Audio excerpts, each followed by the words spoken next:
Hey, what's up guys? This video is brought to you by my membership program. If you pay only $5 a month, you get a bonus members only video every single Sunday. You get exclusive chat emojis, merch discounts, other great benefits. Be sure to check the link in the description below. It's a great way to help out the channel. Just this past week, I've had 2 videos get demonetized with these BS copyright claims from Warner Brothers and other companies. So I would really appreciate the membership support. It's a great way to support me directly, given how unstable and uncertain YouTube earnings are. So I'd really appreciate that. Link is in the description below. Let's get into the video. All right, so I've really enjoyed doing these polls as of late and getting your thoughts on Gotham Knights and Batman Arkham and the Suicide Squad game and all the directions that Warner Brothers is taking this franchise. So I asked, are you happy with the direction that WB Montreal has taken Gotham Knights? And 60% of respondents said yes, leave Batman Arkham behind, and 39% of respondents said that they are not happy with the direction WB Montreal has taken Gotham Knights and are wondering where Batman is. Now, of course, the context of this is that when Gotham Knights was ultimately revealed, there was a decent amount of negative feedback. I don't know that it would have been 60-40 as it is right here.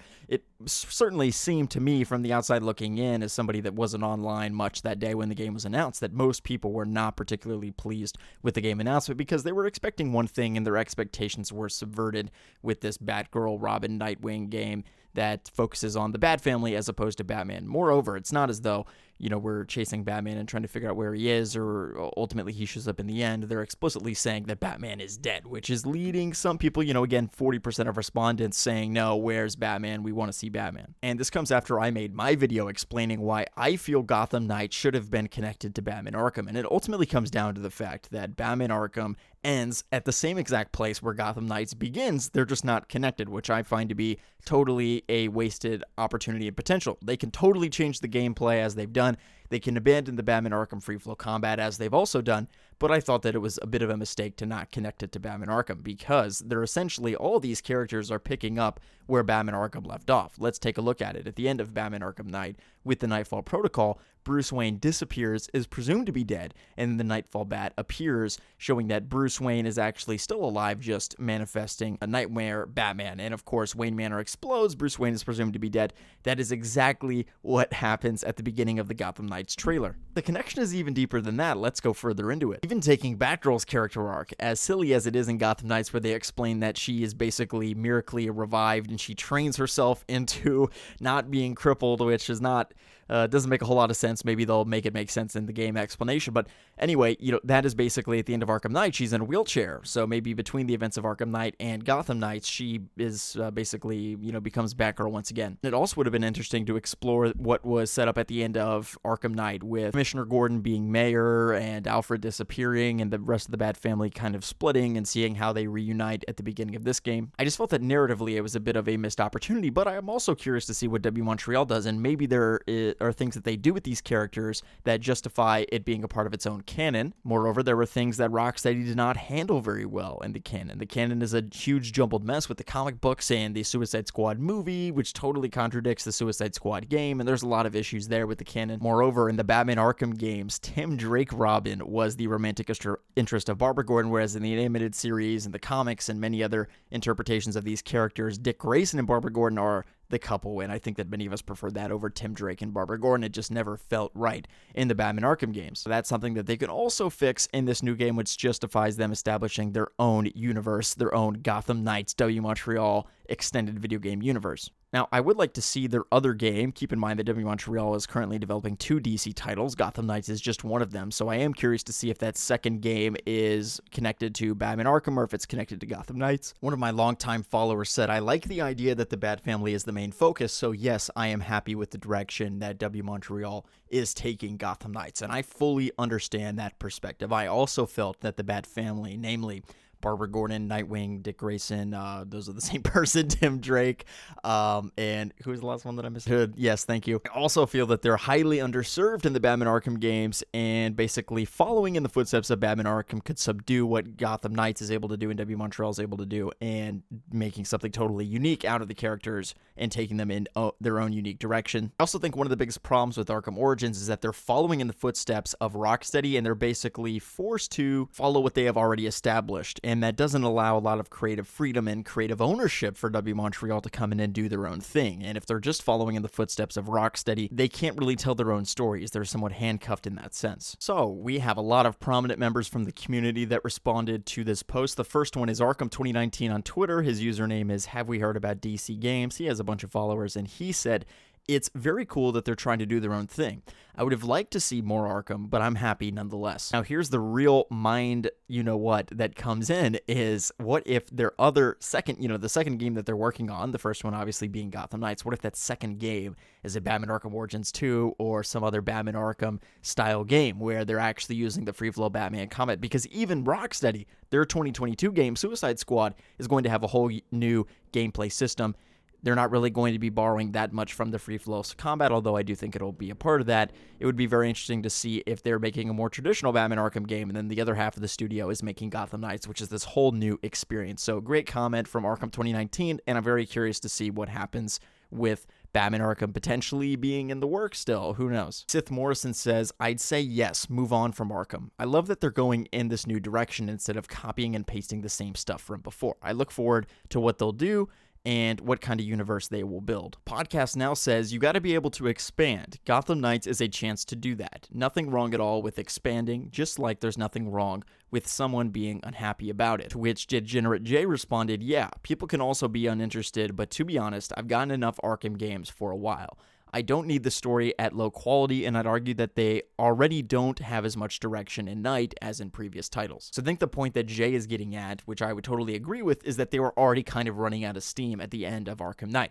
I felt that Arkham Origins was a bit of a reach in terms of the story, creating that Black Mask Joker twist, which did not feel super authentic in any way, and also going into Batman Arkham Knight, they clearly had no direction with that game and how they wanted to wrap up the finale, because the thing that was very obvious is that the Arkham Knight as a character was not conceived until after the events of Arkham City. If he was, and if they knew from Arkham Asylum and Arkham City, which were made in 2009 and 2011 respectively, then they would have planted those seeds of interest of a Jason Todd figure potentially being around in this universe. They would have had those flashback scenes earlier. The whole reason, ultimately, that the Jason Todd reveal in Batman Arkham Knight didn't work is because it was so obvious, because they had just already teased the Jason Todd death scene, not just an hour or so earlier in the plot. So that was fresh in our mind, those flashback scenes with the crowbar and Joker beating up Jason Todd. We kind of like, okay, we know what's happening here. We know that they're alluding to the Arkham Knight being Jason Todd, and they had already also set it up pretty heavy-handedly earlier in the plot, basically saying, oh, he knows all about Batman's style and tactics, and he knows exactly his counters, and it was a little obvious. Now, if they had set up the Arkham Knight character as early as in 2009 or in 2011, or even, created some mystery or intrigue that perhaps other members close to Batman might have been his foes, for instance, Jim Gordon or somebody like that, then that could have made a little bit more enticing of a choice of, oh, who actually is the Arkham Knight. In the game itself, though, it was pretty predictable, and I think what Jay is saying is that basically by the time of Origins and Arkham Knight in 2013 and 2015, they kind of had run out of steam with the Arkham games. They had a clear sense of direction of what they were doing with Batman Arkham Asylum and Arkham City, but Arkham Knight and Arkham Origins had a bit of a weaker plot, at least in my opinion and in Jay's opinion, than some of those earlier Arkham installments. And the other thing is just ownership, right? Where WB Montreal is getting all the credit for this game. If it's really, really good, then they get all of the credit, as opposed to if Arkham Origins is really good, it's like, you copied the Rocksteady gameplay model, you copied free flow combat, you're using their universe, you're basically just making DLC. At least that's the way a lot of people thought about Batman Arkham Origins. In this case, they really get to own their first real game as something that is fully and solely their own. That ownership is very important because that gives them a sense of pride and responsibility in the work that they're doing, and that causes them to level up their game as well. So I think all around, Jay and Podcast Now are exactly right here. And then El Grub says something that I had mentioned just a couple minutes ago. I'm fine with them doing something new, and besides, I'm sure we'll get future Batman games, so I'm hyped for Gotham Knights. And El Grubs, I think you're exactly right. There is a very real possibility that the other game being developed at WB Games Montreal is a Batman game, which is why they look at Gotham Knights and they think, okay, what's the worst that can happen? This game will flop, but then we have another Batman game in the backlog. I'm not saying that's necessarily what's happening, but remember, a lot of us were theorizing, WB Montreal is working on Suicide Squad. Now that's been officially announced to be working on a Rocksteady, and we haven't heard anything about like a Flash game or a Superman game. I would find it very unlikely that WB Montreal would take on, say, a Superman game. I think that that is a project that WB Corporate is reserving for Rocksteady. Additionally, if the rumors are true, Rocksteady actually went to WB Games after the events of Batman Arkham Knight, and they said, hey, for our next game, we want to make a Superman game. Rumor on the street, not confirmed in any way, is that WB Corporate was like, no, it's too risky, make something a little easier. And given that context, I would find it very unlikely that they would not approve Rocksteady to do a Superman game, but they would approve WB Montreal to do one. So if they're really trying to play it safe, which it seems based upon their conversations with Rocksteady regarding Rocksteady doing a Superman game, it is certainly feasible that WB Montreal is working on another Batman Arkham-style installation, where essentially the game is going to play pretty similar to previous Batman Arkham games, may or may not be connected to the Batman Arkham franchise. I personally am a huge proponent of them starting their own Batman Arkham trilogy, where it's actually not connected to Arkham, but it's their own trilogy, and even taking place in this universe. What if they had a standalone Batman game that was a prequel to this game, where, in other words, at the start of Gotham Knights, we see Batman is killed, and maybe the Joker won't be in the game, and many other villains, but where was the Joker in this universe? What was Batman actually like? What was Batgirl, Nightwing, Robin, Red Hood, all these characters like under Batman when Batman was alive? So basically giving us a Batfamily style Batman Arkham-esque trilogy where it is fully focused on Batman, but also the other members of the Batfamily, which is a perfect precedent to Gotham Knights, where Gotham Knights fully focuses on the Batfamily. I think having this game come out first is great because it makes us develop a stronger bond for the Gotham Knights characters, and then have a prequel trilogy that is similar again to Batman Arkham, but is in a totally new canon. That would be something that WB Montreal would be great at doing. I mean, they already made Batman Arkham Origins, which is a great game. It's very well made, and this would just be a way to actually not be confined in the same way that they were with Batman Arkham Origins, because in the event of Arkham Origins, they had to be connected to Batman Arkham, and the problem with that is that they were following, once again, in Rocksteady's footsteps. They couldn't make the creative choices and creative liberties that they wanted to because they were tethered to what Rocksteady had envisioned for the franchise. So I'm fully a fan of that. I'm fully a fan of WB Montreal getting their own Batman Arkham-esque trilogy, and having that connected to Gotham Knights would allow WB Montreal to make their own extended video game universe, and much like in the multiverse and what they're currently doing in the DCEU, basically the WB Montreal games can all be connected to one another, and Rocksteady's games can be connected without any overlap. So Greg says, dude, I'm kind of torn on this, because I love the fact that they're making a Batfamily game, but at the same time, even though I personally don't think Bruce is actually dead, I want Batman to be a part of the game with the family. I can't choose. Well, as I just mentioned, the trick for us is that we haven't even seen how this Batfamily functions as a full Batfamily. We haven't seen Batman a part of this group, so I'm not sure that we're at the point in this new universe that WB Montreal is expanding and building where we want to see what the Batfamily does without Batman. I'm kind of once again at the point where I would have loved to see a Batman Arkham-style Batman trilogy made by WB Montreal, and seeing how Batman works with this Batfamily. And then, of course, I would love to see Batfamily games. I'd love to see Batgirl standalone games, etc. But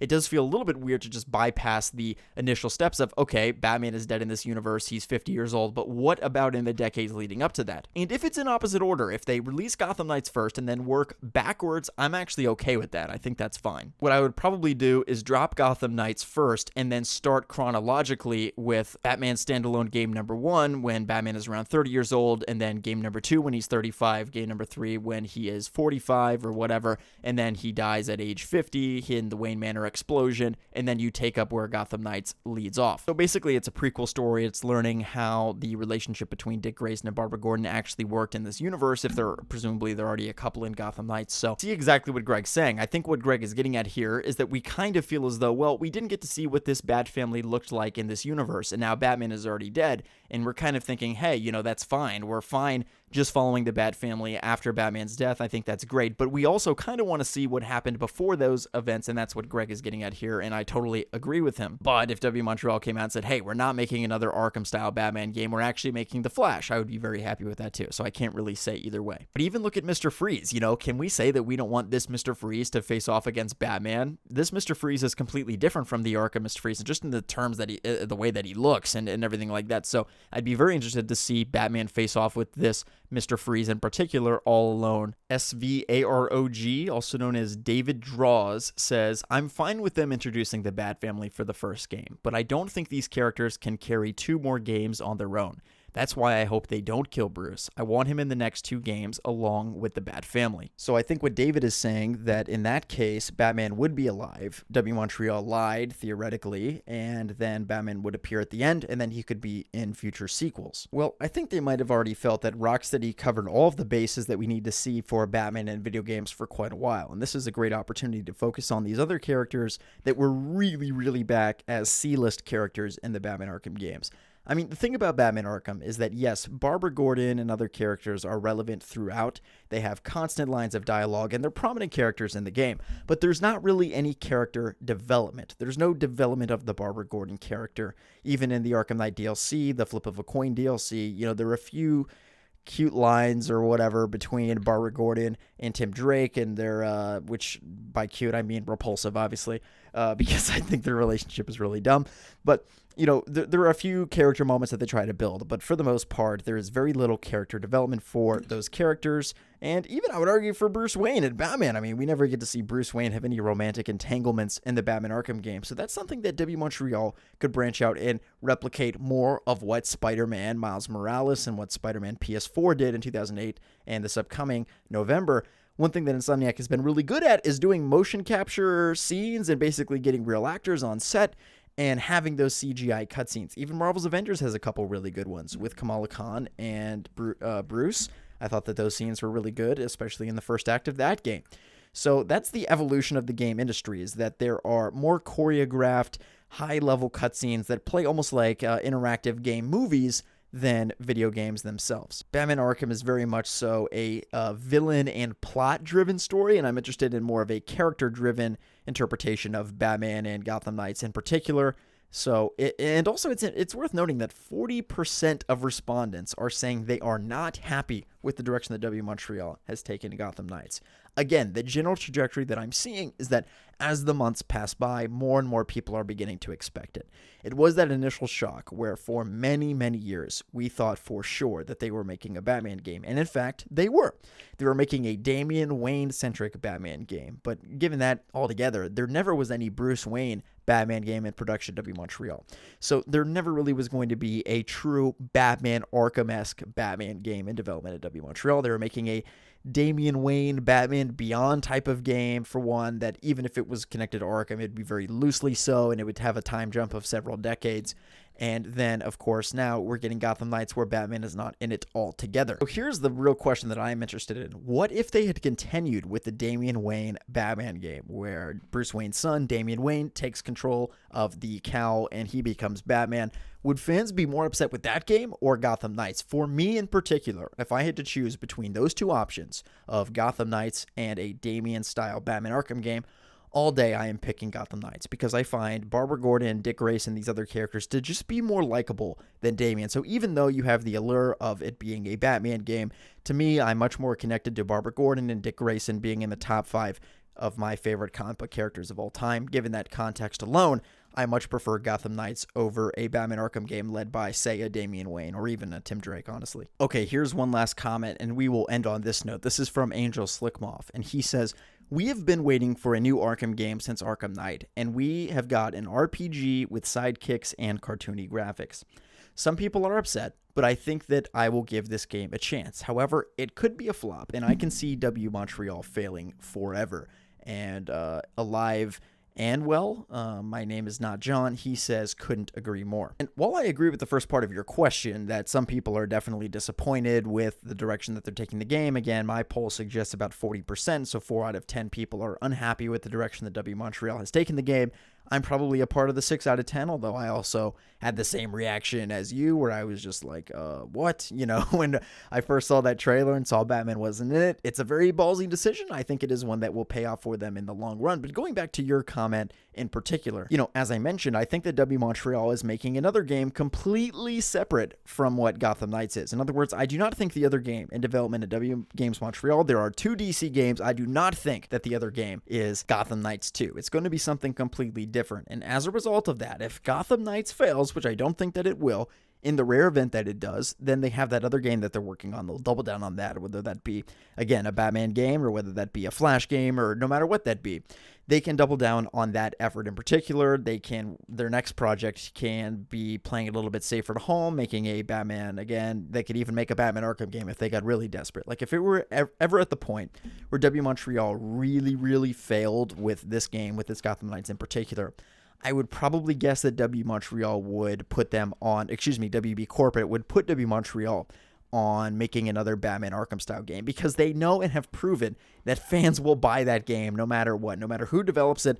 If it has Arkham on the title, if it has that free flow combat style, we're going to be buying it. And I'm one that is fully aligned with that and fully concede that I would fall for the marketing gimmick myself. So my question for you guys in the comments, would you have preferred this to just be another Batman Arkham game, or are you happy that they're doing their whole own thing here? As I said, I think that there's definitely more risk associated with the path that they're taking, but it's braver, and it's something that is commendable that they are going down this route altogether. Playing it safe and making Batman Arkham Origins 2 would have been the, quote, best financial decision for them to make, end quote, but I don't think that that is what we want for them as a studio. Rather, they can grow and evolve. And I think it's just going to be great to have more of an emphasis on these Batfamily characters who got so little attention in the Batman Arkham games. I think that they are popular enough now with, the Killing Joke movie, as bad as it was. You have that, and you have other pieces of entertainment to promote. Batgirl, the Batman Arkham Knight DLC, which WB Montreal also developed. I mean, that's another thing, is like WB Montreal made the Batgirl DLC. That was the first time you could ever play as Batgirl in a video game, if we're excluding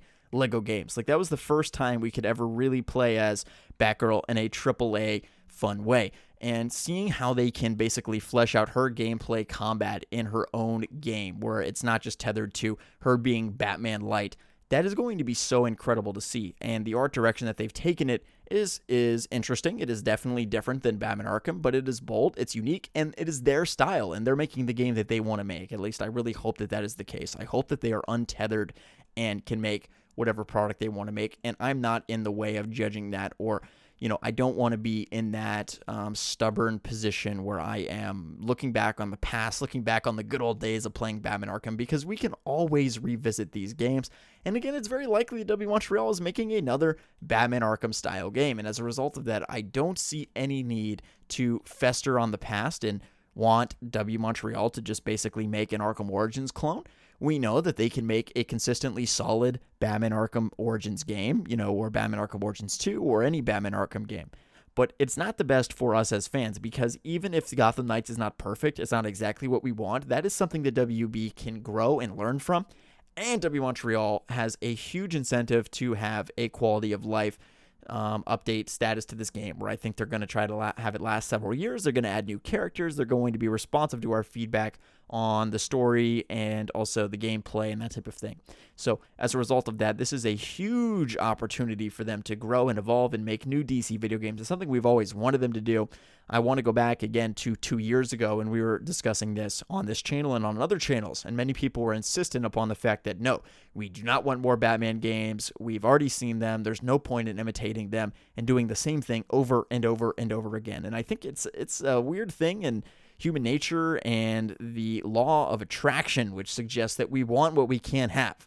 And I think that that works in dating and relationships, and it also works effectively when it comes to our interests in video games. And in this case, we want what we can't have. As soon as they announced Gotham Knights, we're saying, oh, we want a Batman Arkham game. 2 years ago, before Gotham Knights was announced, we were saying we want another Batman Arkham game. So our opinion changes based upon what we are able to get and what we are not able to get. And that's one thing to note. I mean, myself and many others, sometimes we can be a little bit negative about this, right? We can be a little bit critical. And it's easy for us to default back to what we know we will like. We know we will like a Batman Arkham Origins 2. That is going to be, at the very least, an 8 out of 10 game. There's no world in which I play a Batman Arkham Origins 2 and I say, oh, this sucks. I didn't want this. This is the worst game ever. I'm never going to play it again. Of course, I would play it and love it and make tons of videos about it. And that might be what they're doing. That might be their other project. And that's the other question that I have for you in this video. Would you like that second project for WB Montreal to be a non-Batman game? I'm very curious to know, or would you like it to be another Batman Arkham Origins installation? Leave me your thoughts in the comment section below, and thank you to all of my members. I really appreciate you guys for supporting the channel. Check the link in the description below if you would like to become a member. Give the video a thumbs up if you enjoyed. Thank you for listening all the way through if you did, and I'll be back tomorrow with another video. See you guys in the next one. Peace out.